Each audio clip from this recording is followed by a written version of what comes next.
Oh, hello. Welcome back to my channel, or welcome if this is your first time watching. My name is CW. I am a middle grade sci-fi writer. If you can't tell by the hat, it is the day after the Grammys. My girl B won, finally. I won't make this whole video about her. I don't know a better person. I don't know a better person. Instead, I think this video is going to be about me setting up the path to querying. I am currently working on a draft technically that's 15,000 words.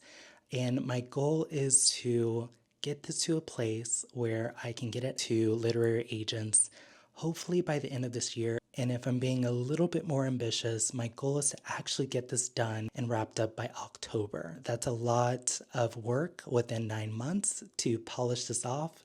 Hopefully get it into hands of some beta readers and critique partners along the way. I have some puppy news that is exciting for me, but is also going to be a huge distraction for getting what I need to get done. And what's going to help me is hopefully documenting or chronicling my journey for the next 9 months in a series of episodes here on YouTube. This is episode 1, and I think that I'm going to title it Started by DW. Now, before we go through the details, it's only Monday, and I plan on working through this throughout the next few days, if not throughout the entire week. I want to give a huge shout out to everyone who watched my last video, the AuthorTube newbie tag. I told my friend that when I posted that video, I was just expecting like 5 people and I would have been happy with that. And oh my gosh, y'all blew that number out of the water and then some. The comments, the likes, the new subscribers, I am just incredibly thankful that you guys just supported me in my first video. I'm sure you guys have supported a lot of other people in their entry into the AuthorTube space, but I was really blown away by the support and the love. So thank you from the bottom of my heart. And speaking of course, if you haven't watched it yet, I will put a link at the end of this video for you to click on and watch. But while I have you, I think what I'm gonna do is take you along to go to a Black-owned bookstore. I'm very excited because, of course, it is Black History Month, and I want to get started on the right foot with some great new books, maybe some sci-fi books, and then, of course, there's one book in particular that I've been waiting for its release, and it just released last month in January. So sit back, relax, maybe grab a coffee or some snacks, because I think I will too, and we'll be right back.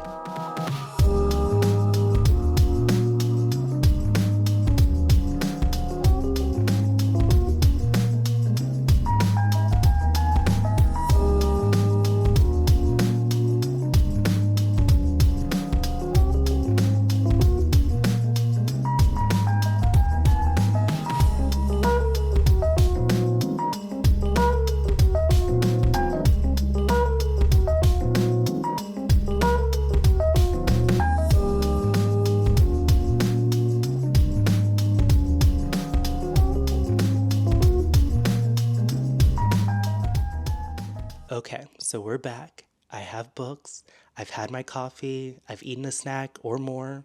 All of these are essential for kicking off the month. First up, as a sci-fi writer, you know I had to go and pick up a few Octavia Butler books. These are the 3 that I got. I've read actually 4 of her books already. The 4 actually all came up in one sort of combined book. I think it was called From Seed to Harvest, and they were all super great. I think the last book was called The Pattern Master. I highly recommend them, and I can't wait to read these. Even though I'm currently focused on keeping my finger on the pulse of middle grade fiction, I do of course still love YA fantasy.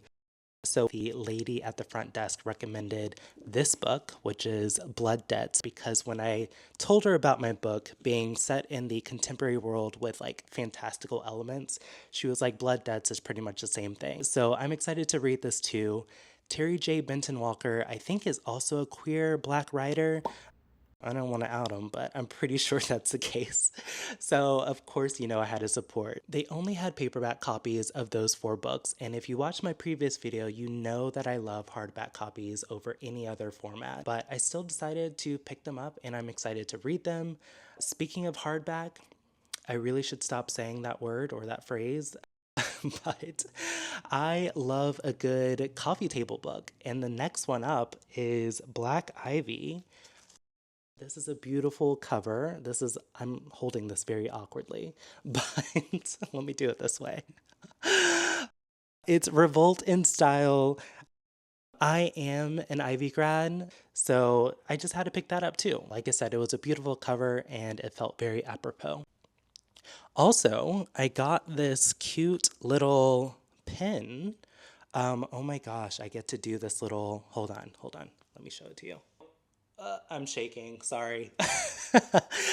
It is pretty much the front of the bookstore, once again called Kindred. So if you're ever in Houston and you want to pick up some extra books and support a Black business, by all means, please do go visit them and tell them I sent you. Okay, for my last book, I actually had to go to Barnes& and Noble. I know, I know. I wish I would have found another indie bookstore to purchase it from, but that was the only place that had copies. If anyone knows me, I also love pop culture. Anything music, film, or TV related, I'm usually sort of checking it out. And I do follow a few podcasts that talk about pop culture, one of them being the Keep It podcast with Ira Madison III and Louis Vertel. And Ira recently came out with a collection of essays called Pure Innocent Fun. When Ira revealed the cover art on his socials, I just knew I had to go pick it up. It's cute, it's bright, and will look great on a shelf, and that's pretty much my number one requirement going into 2025, where I'm just trying to cut back on purchasing a lot of hard copies, unless it's going to be great to display.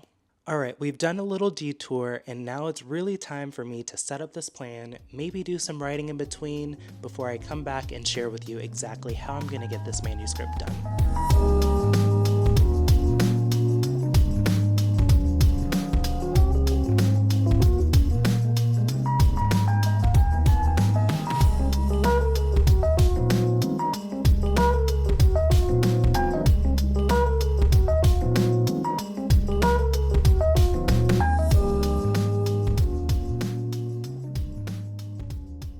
Hey y'all, it is Wednesday. It's been a couple days. I've been attending a couple live sprints and working on my draft while also trying to outline the best plan of attack for getting my manuscript done by October. As I mentioned, the next couple months are going to be pretty darn chaotic. Not necessarily because of my work schedule or even my personal schedule, but because next month there's going to be a new edition. I get to pick up this little cutie on March 1st. I am so excited and incredibly nervous because not only am I picking him up in 3 weeks, I'm also moving to a new place at the end of that same month.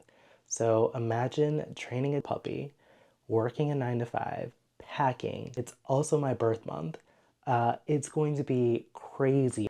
Now, I know I'm probably shooting my own self in the foot by giving myself only 9 months to go from draft one to a complete manuscript ready to query, but I already have a couple road trips planned, one in June and one in October, that I think are creating good milestones for me. Plus, I think it would be great going into that final trip in October to San Diego, knowing that when I come back, I don't have any work left in the manuscript and it's out of my hands and into at least the first round of agents before the holidays. I think it's going to feel really good, especially because I think a lot of agents take off right around the holiday season from Thanksgiving on. So if I can get it into their hands before then, I think it's going to set me up for success down the road.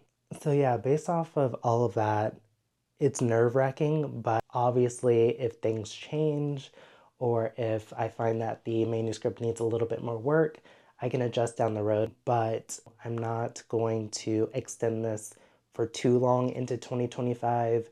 There are natural milestones within my own personal life, but I also think within the industry that is sort of suggesting that October needs to be the month that I let it go.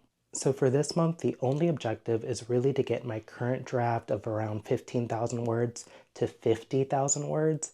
I think the end goal would be for my manuscript to be around 75,000 words, which I think is a little bit dense for a middle grade book, but it's a sci-fi adventure and I've got a lot of world building to set up, so I think that warrants it being a little bit more of a hefty book. For the month of March, I think my hands are going to be pretty full with Nigel. Uh, by the way, that's the name I'm thinking about giving him. We'll see whether that changes when I meet him in person, but sound off in the comments below whether you think that name suits him or not. But yeah, for that whole month, I'm just going to be reviewing my manuscript and making notes for future me to come back to in April. And then for the following month after that, from May, June, maybe into July, I'll just be cycling in and out of that editing phase. I'm not writing every single day for the next 9 months. It really is going to be an iterative process with tons of breaks. I think many authors on AuthorTube have said this time and time again, where as soon as you get it to the point where you're comfortable with it, or maybe you're even uncomfortable with it, but before you go back and review and revise, take at least 2 months off, because when you come back, that's going to highlight the low points of maybe your plot, maybe your character development or your world building that you can go back in and address. The big question that's in the back of my mind is this path realistic? The answer is I really don't know. But the other question that I keep asking myself is it worth pursuing? Is it a challenge that I think is going to make me a stronger writer? And I think the answer is yes. So remember when I said this? My next video should be up next Monday, next Monday, next Monday. Did I lie? Did I lie? Did I lie? Yeah.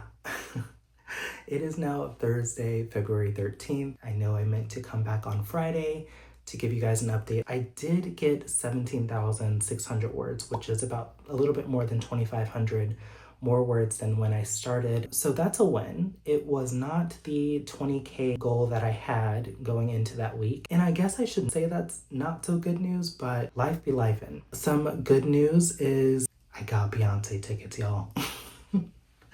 Not that y'all care, but wrapping it up with how we first started this vlog, those are pretty much the main updates that I can provide you. I think that's it for episode 1.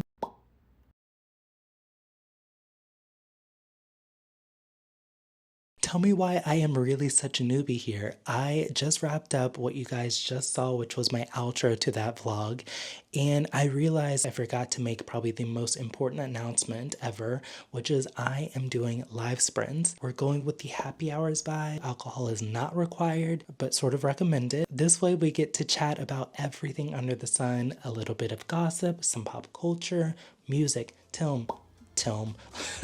music, film, TV, books, of course, whatever writing you're doing. Look out for community posts. I can't wait. This is going to be so much fun. I will see you guys there.